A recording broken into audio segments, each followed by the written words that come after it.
So greetings of the day students. Today we will learn push down automata. So under push down automata we will be covering these 5 subtopics. So the first topic is why we need PDA.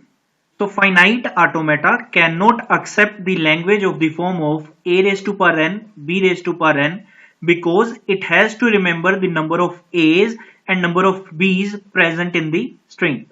So for this it requires infinite states which is impossible for finite automata. So this difficulty can be avoided using auxiliary memory in the form of stack. So when small a is encountered in the string, it is pushed onto the stack, and when small b is encountered in the string, small a will be popped from the stack. Thus, the matching of a's and b's is accomplished.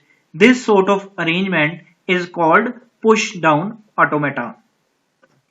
Now, a push down automata is a way to implement a context-free grammar in a similar way we design DFA for a regular grammar. A DFA can remember a finite amount of information, but a PDA can remember an infinite amount of information. A PDA is more powerful than FA. Any language which can be accepted by finite automata, it can also be accepted by PDA. PDA also accepts a class of language which even cannot be accepted by finite automata. Thus, PDA is much more superior to finite automata. So basically, if you add a stack to your finite automata, it will becomes push down automata.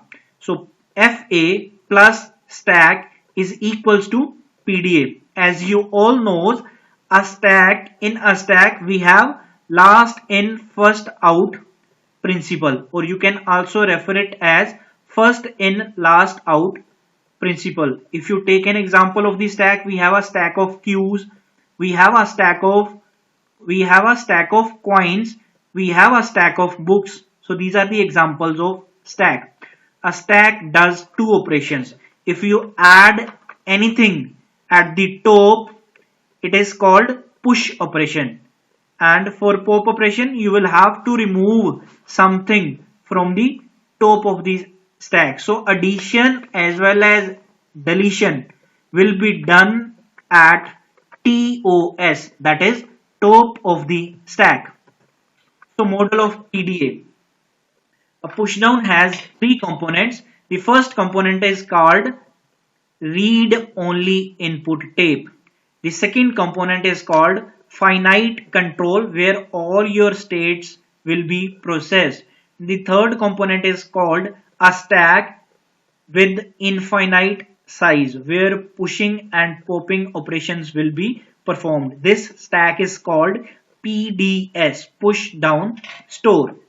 Next, so technical definition of PDA. So technically a PDA is of 7 tuples. So first tuple is Q, infinite set of states. Sigma, set of input symbols. Tau, this is a new symbol which we haven't studied earlier, that is tau, set of push down symbols. Next we have delta. Delta is a mapping function which maps Q into sigma into tau goes to Q into tau. So Q note, initial state, F, final state, and Z note. Z note is the topmost symbol in PDS. So here the explanation of transition function. So the transition function says that this Q is the present state, or you can say that current state. Sigma, input symbol. X, the topmost stack symbol. So this is the new state, that is from Q it is moving to Q dash, and this Y, it is pushed onto the stack, that is the new push down symbol. So you can refer this with this diagram. So this X is the old push down symbol, it will be popped and a new symbol will be pushed, that is y will be pushed onto the stack. So you have the old state, that is q, and the new state becomes q dash. So this is the input symbol, that is sigma. X will be popped and y will be pushed.